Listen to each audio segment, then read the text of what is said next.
Good morning, bird brains. Over the course of a little over a year, I managed to take my channel to over 200 videos, over 5,000 subscribers, and just under 500,000 views. With numbers like that, I'm clearly not the person to ask how to become a great motovlogger, but I can tell you how to not suck.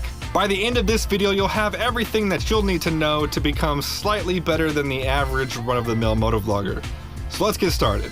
Step 1, don't go cheap on your gear. Now, I'm not saying go out and buy one of those new fancy schmancy Hero 5s with those super small and convenient mic adapters, but don't get your action camera from the flea market. Slightly above average. That will be the theme for most of these steps. Audio should be your main focus.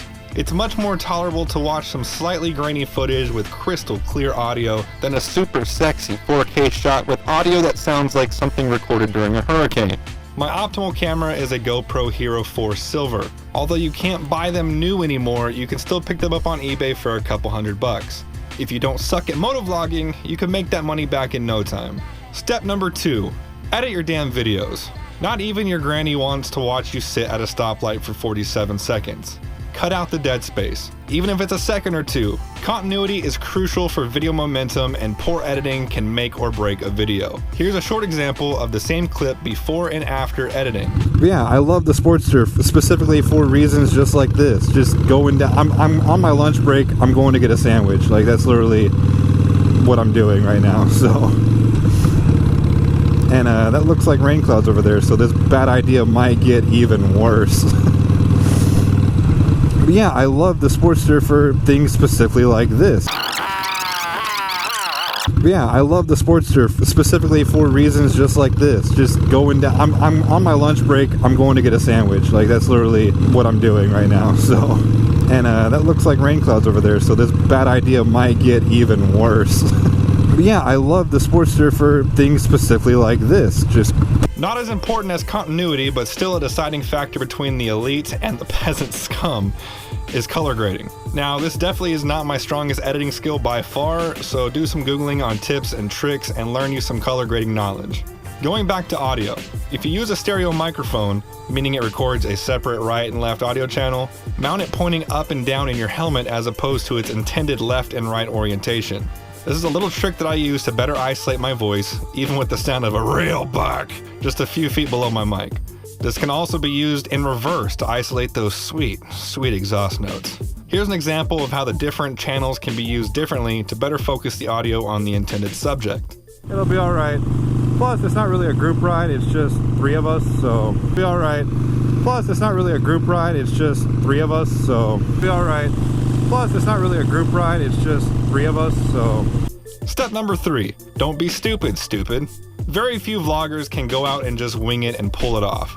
Chances are you're not one of those vloggers. Unless you're doing a group ride or something of that nature, go out with a topic in mind. Even if that topic is how Stacy from your office buttoned her shirt up wrong earlier that day, at least have that. We all know the, oh man, look at that street sign style of vlogger. Don't be that guy. It's boring, overplayed, and almost never executed properly.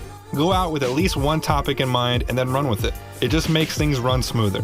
Step 4, throw away the junk. Even world-class chefs throw away a dish from time to time. Vloggers need to be the same way. If you watch through your final edit and hate it, trash it. If you hate parts of it, trash that part and see if the video still works. If it doesn't, trash it. If you upload something you're not 100% happy with, you'll feel it. Your subscribers will feel it. Your channel will feel it. Now that you might have a video that doesn't suck too bad, it's time to upload it. Step 5, stop making crappy thumbnails. It's evident that one area I have progressed in personally is my thumbnails. Keep them simple, keep them bold. Get rid of that highlighter green font. You're not grabbing anybody's attention, you're just making titles harder to read. Take your time on your thumbnail. It's not uncommon for me to spend 15 to 30 minutes just making one thumbnail. It is worth it. It can seriously make or break your video. Even the huge YouTubers with millions of subscribers can have a video suffer just from a bad thumbnail. Some personal tips that I like to focus on. Consistency. Once you have a font that works, stick with it. Once you find a style, stick with it. Unless it turns out it sucks. In that case, trash it. Focus. Draw focus to what you're trying to highlight. A few easy tricks to doing this is by cutting or copying your subject in Photoshop and add some depth to the photo by adding a glow or a strike to it and making it go above or behind some text or a frame. And lastly, avoid the dead area.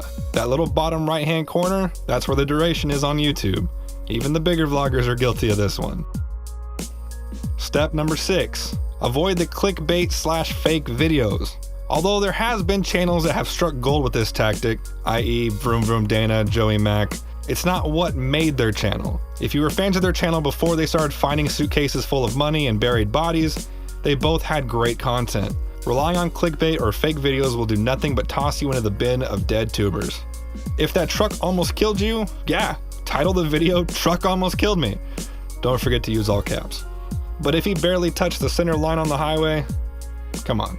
Step number 7, be original. This step is becoming harder and harder considering the hordes of new motovloggers coming to the scene, but it's still doable. You probably won't find it within the first year, and it might be something that changes and molds over time. Be patient with it. Try to rush it, and it'll be like biting into a Hot Pocket straight out of the microwave. Ouch.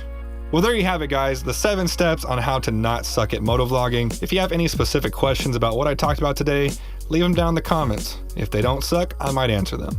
Oh, and actually, there's 8 steps. Never, and I mean never, forget to ask your viewers. If you like this video, go and hit that like button. If you haven't already, go ahead and punch that subscribe button. And as always, thank you for watching, and I'll see you guys next time.